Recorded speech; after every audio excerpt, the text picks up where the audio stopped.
जय हिंद, जय भारत, वंदे मातरम। दोस्तों, आपका हमारे इस YouTube चैनल पर हार्दिक स्वागत है। आज एक बार मैं पूर्व सैनिकों से संबंधित कुछ बातें लेकर के आपके सम्मुख प्रस्तुत हुआ हूँ। इसलिए आप सभी से निवेदन है कि कृपया वीडियो के अंत तक जरूर बने रहें, जिससे कि आप सभी को ये एहसास हो कि हमारे देश की सेनाओं में रह करके जिन पूर्व सैनिकों ने अपने जीवन का बहुमूल्य समय दिया है और देश की रक्षा में समर्पित रहे हैं, बहुतों ने अपने जीवन का बलिदान भी दिया है। और सच तो ये है कि जितने भी सेना में सैनिक समर्पण के भाव से सेवाएं देते हैं, वो सभी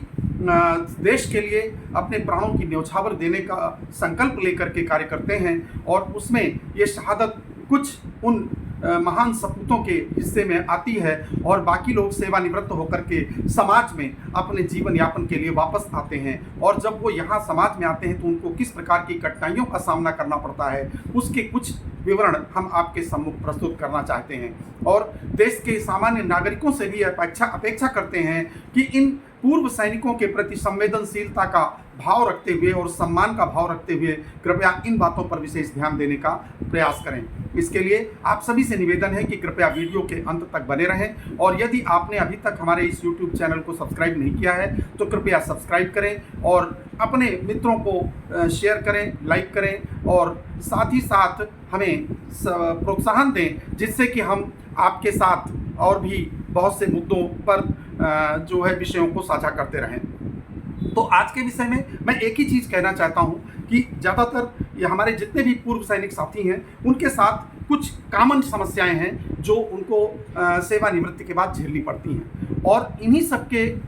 मद्देनज़र उन्हीं को सॉल्व करने के लिए या उनमें कुछ संबल प्रदान करने के लिए, कुछ सहयोग करने के लिए हमने उत्तर प्रदेश पूर्व सैनिक संयुक्त संस्था का एक गठन किया है, जो एक प्रदेश स्तर की संस्था है। और मैं सभी पूर्व सैनिक साथियों से आग्रह करता हूं कि वो अपने स्थानीय स्तर पर अपने पूर्व सैनिक साथियों से जुड़ते हुए हमारी इस उत्तर प्रदेश पूर्व सैनिक संयुक्त संस्था का हिस्सा बनते हुए पूर्व सैनिकों की और सैनिकों की समस्याओं को समाधान करवाने में अपना सहयोग भी प्रदान करें। और साथ ही हम सभी के एक दूसरे के प्रति समर्पित होते हुए सबके मान सम्मान को सुरक्षित रखने के प्रयास में भी लगे रहें। साथ ही साथ आइए हम आपको कुछ विशेष प्रकार की जो समस्याएं असल में कौन सी ऐसी समस्याएं हैं जिनको पूर्व सैनिकों को वापस आकर के जो है समाज में झेलना पड़ता है। ये पूर्व सैनिक या सैनिक जो सेवाएं दे रहे हैं सेनाओं में, ये हमारे इसी समाज का हिस्सा है। हमारे आपके घर से ही निकले हुए बेटे हैं जो सेनाओं में जाकर के अपनी सेवाएं दे रहे हैं और देश के सुरक्षा, देश के सीमाओं पर तैनाती देकर जो है सीमाओं को सुरक्षित रखते हैं और हमारे देश की संप्रभुता को, अखंडता को अक्षुण्ण रखने में अपना पूरा जीवन न्यौछावर करते हैं। होता क्या है कि जब वो सेवानिवृत्ति के बाद वापस समाज में आते हैं तो यहाँ पर कुछ लोगों के द्वारा, मैं सबके लिए नहीं कह रहा हूँ, लेकिन कुछ ऐसे लोग हैं जिनकी वजह से उनको कई प्रकार की जो है समस्याओं का सामना करना पड़ता है। सेवा काल के दौरान बहुत से पूर्व सैनिक साथी वो अपना एक एक पैसा जोड़ करके कोई प्लॉट खरीदते हैं कि जब हम सेवानिवृत्त होंगे तो आ करके अपने शहर में या अपने मन मुताबिक जिस शहर में वो सेटल होना चाहते हैं वहाँ पर अपना एक मकान बना करके जीवन यापन करेंगे। लेकिन जब वहाँ वो पहुँचते हैं, वो मकान ज़मीन खरीद तो लेते हैं, लेकिन खरीदते समय उनको जो बेचने वाले लोग होते हैं वो बड़ी अच्छी तरह से समझा बुझा करके कि नहीं, ये प्लानिंग हम बहुत बढ़िया कर रहे हैं, इसमें ये प्लॉटिंग होगी, ये सुरक्षित है और ये अप्रूव्ड है, वो अप्रूव्ड है। अनभिज्ञता के कारण कई बार हमारे पूर्व सैनिक भी जो है उसकी जाँच पड़ताल ढंग से नहीं कर पाते हैं और वो जो है उनका रजिस्ट्री करा लेते हैं, रजिस्ट्री हो जाती है, बैनामा भी होके और उसके बाद दाखिल खारिज भी हो जाता है। लेकिन जब वापस आकर के वो मकान बनाने की शुरुआत करते हैं तो कई बार ऐसे प्रकरण सामने आते हैं कि उन्हें बताया जाता है कि आपकी रजिस्ट्री और आपकी दाखिल खारिज तो जो है गाटा संख्या 164 में हुई थी और आप 165 पे काबिज हो रहे हैं, ये आपका प्लॉट नहीं है। तो इस तरह से उनको समस्याओं का सामना करना पड़ता है। और फिर जब वो पुलिस प्रशासन या जो है राजस्व के विभाग में जाते हैं अपनी याचनाओं को लेकर के, तो कई बार जो जिस प्रकार का जो भ्रष्टाचार इन सभी जगहों पर व्याप्त है, और जिसमें होता क्या है कि ये सामान्य जनमानस ही भ्रष्टाचार को बढ़ावा देता है, क्योंकि जो प्रतिपक्षी होता है, जो विपक्षी होता है उस पूर्व सैनिक का, उसको अच्छी तरह से पता होता है कि वो कहाँ जा करके किससे लाइजन करके और किसको कुछ जो है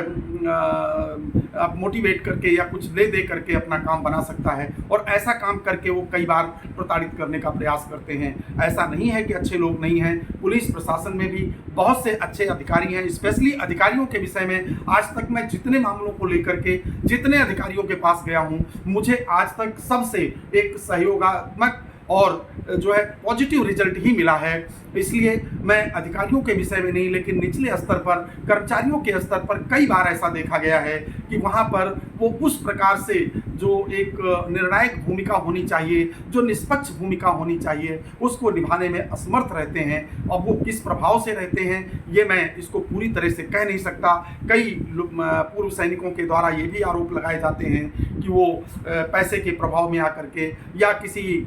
जो है किसी सिफारिश के प्रभाव में आकर के वो ऐसा करते हैं, लेकिन अंततोगत्वा पूर्व सैनिकों को वो समस्याएं झेलनी पड़ती हैं। हम बहुत से ऐसे उदाहरण बता सकते हैं, जैसे कि हमारे एक पूर्व सैनिक नरेंद्र कुमार मिश्रा जी के प्लाट का मामला था। उसको हमारी संस्था के लोगों ने जा करके वहाँ पर दबाव डाल करके और उसको सॉल्व करवाया, और बाद में उनको अपने उस प्लाट पर कब्जा मिल सका। इसी तरह से पूर्व सैनिक सत्येंद्र नारायण प्रसाद जी के प्लाट में भी एक बार मामला आया था, जिसमें भी हमारी संस्था के लोगों ने जा करके जब वहाँ कहा तो दूसरे लोगों ने ये महसूस किया कि भाई ये पूर्व सैनिक का मामला है, इनके पीछे एक संस्था के लोग लगे हुए हैं, तो इसलिए इनको हमें जो है मतलब ये करना चाहिए, और अंत में वो अपने प्लाट पर प्रॉपर ढंग से काबिज हो सके। इसी प्रकार से एक पूर्व सैनिक ऐश्वर्य वर्मा का मामला था, जो जिनके मकान पे कब्जा करके कोई एक लेडी बैठी हुई थी, और उसके मामले में वो जो है मतलब उल्टे इसको धमका भी रही थी, कोई नोटिस वगैरह भी दिला रही थी। तो उस पर भी संस्था के लोगों ने जो है पुलिस अधिकारियों को अप्रोच करते हुए और साथ साथ अपने जो संस्था का एक दबाव दिखाते हुए, प्रदर्शित करते हुए, और उस मैटर को भी सॉल्व करवाया। तो इसी तरह से कई ऐसे मामले आए पूर्व सैनिकों के साथ साथ इवन सेवारत सैनिकों के कई मामले आए। हमारे एक सेवारत सैनिक जो वायुसेना में जो है वारंट अफसर के पद पर कार्यरत हैं, रविंद्र गिरी जी, उनके प्लाट पर एक जिस ने बेचा था वही व्यक्ति दोबारा से उस पर मिट्टी डलवा करके और कब्जा करके और उसको दोबारा रिसेल करने के प्लान बना रहा था। तो उसको मामला संज्ञान में आने पर उस पर संस्था के लोगों ने के साथ जा करके हम लोगों ने उस पर जो है उनको निजात दिलाई। और इसके साथ ही और भी कई मामले आए। हमारे एक पूर्व नौ सैनिक आर डी दीक्षित का एक मामला आया, जिसमें हमारे जिला सैनिक कल्याण अधिकारी ने हमको सूचित किया और हम लोगों ने जाकर के वहाँ पर संपर्क करते हुए उस मैटर पे भी उनको संबल प्रदान करने का प्रयास किया। तो हमारा कुल मिलाकर के कहना यह है कि ये तो कुछ मामले हमने ऐसे बताए, इस तरह के अनेक समस्याएं हैं जो पूर्व सैनिकों की आती हैं, और हम इन सभी समस्याओं के विषय में आगे आने वाले जो हमारे वीडियोज़ होंगे उन पर हम विस्तृत चर्चा एक एक पहलू को लेकर के करेंगे, और उसमें हम ये भी बताने का प्रयास करेंगे कि हमारा किस तरह का प्रयास होना चाहिए, किस तरह की अप्रोच होनी चाहिए। हम अपनी गाढ़ी कमाई का एक एक रुपया जब जोड़ करके कहीं लगाते हैं तो उसको हमें किस तरह से जांच पड़ताल करके खरीदना चाहिए, किस तरह से उस पर सुरक्षा करनी चाहिए, उसकी बाउंड्री वगैरह करा करके, और किस तरह से वहाँ आसपास के लोगों से हमें संबंध स्थापित करते हुए अपने आप को समाज का हिस्सा बना करके और ढंग से अपनी चीज़ों को सुरक्षित रखने का प्रयास करना चाहिए। इन सब के लिए मैं विस्तृत रूप से एक एक विषय पर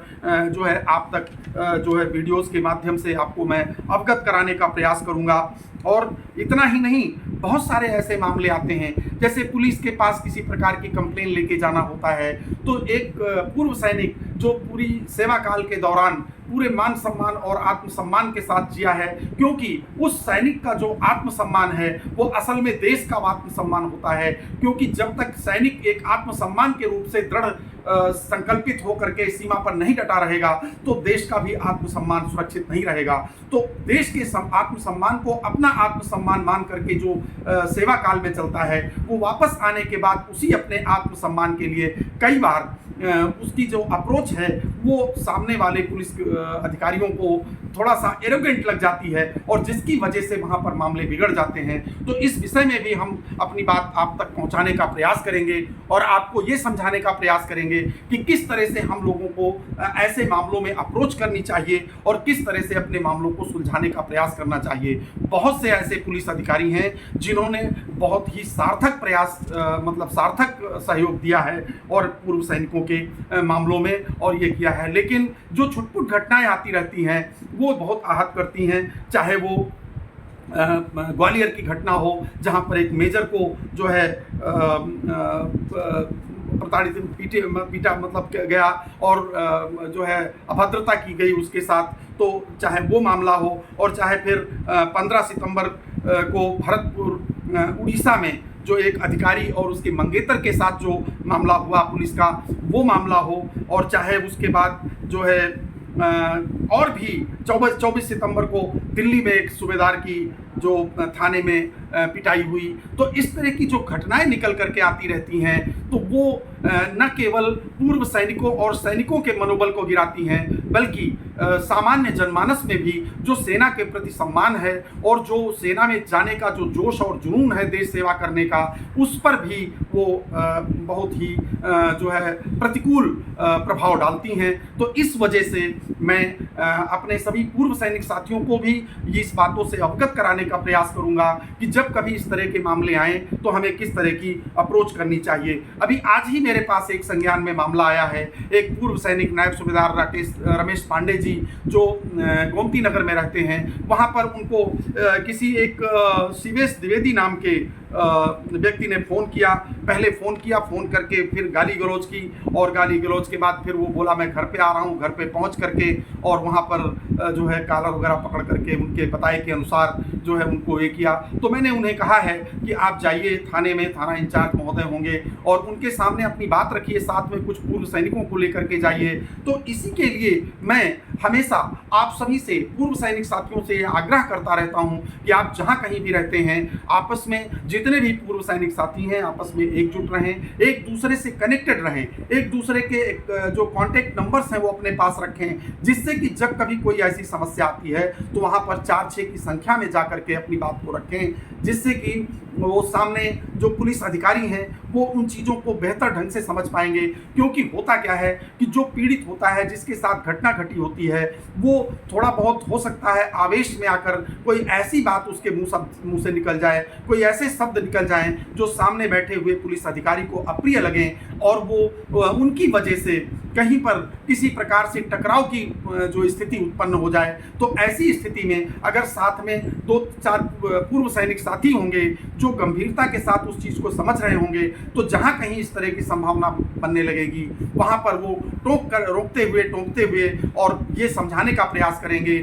पुलिस अधिकारी को भी कि सर चूंकि ये पीड़ित हैं और इनके साथ ऐसी घटना हुई है, इसलिए हो सकता है इनसे कोई ऐसी बात निकल रही हो जो जिसमें आपको त्रुटि नजर आ रही हो, लेकिन आपसे हम सभी लोग ये सहयोग की अपेक्षा करना चाहते हैं और हम ये महसूस करते हैं कि पूर्व सैनिकों का सम्मान करते हुए आप इसमें हमारा सहयोग करेंगे। तो इसके लिए ही हम आप सभी से आग्रह पूर्वक निवेदन करते हैं कि एक दूसरे पूर्व सैनिकों से बात करते हुए, संस्था के साथ जुड़ते हुए, संस्था, संगठन, समिति जो कुछ भी आपके एरिया में चल रही है उनसे जुड़ते हुए आपस में एकजुट रहते हुए एक दूसरे के सहयोग प्रदान करने के लिए और संबल प्रदान करने के लिए तत्पर रहें, एक दूसरे के लिए खड़े होने के लिए तत्पर रहें। क्योंकि यदि आप आज किसी के लिए नहीं खड़े होंगे तो कल आपके लिए कौन खड़ा होगा। इस बात को संज्ञान में रखते हुए हमको एक साथ रहने, एकजुट रहने की आवश्यकता है। इसके साथ ही आप सभी को इस वीडियो तक में अंत तक बने रहने के लिए बहुत बहुत धन्यवाद। और हम पूर्व सैनिकों की और भी बहुत सारी समस्याएं हैं जिन पर हम विस्तार से एक एक समस्या पर अलग अलग वीडियो बना करके और आपके सामने प्रस्तुत करेंगे। इसके साथ ही आपसे निवेदन है कि यदि आपने हमारे इस YouTube चैनल को अभी तक सब्सक्राइब नहीं किया है तो कृपया सब्सक्राइब भी कर लें, शेयर करें, अपने मित्रों को, पूर्व सैनिकों को शेयर करें और उनसे भी सब्सक्राइब करते हुए लाइक करने का आग्रह करें, जिससे कि उन तक हमारे सारे वीडियोस पहुंचते रहें। इसके साथ ही आप सभी का बहुत बहुत अभिनंदन। जय हिंद, जय भारत, वंदे मातरम। जय हिंद दोस्तों।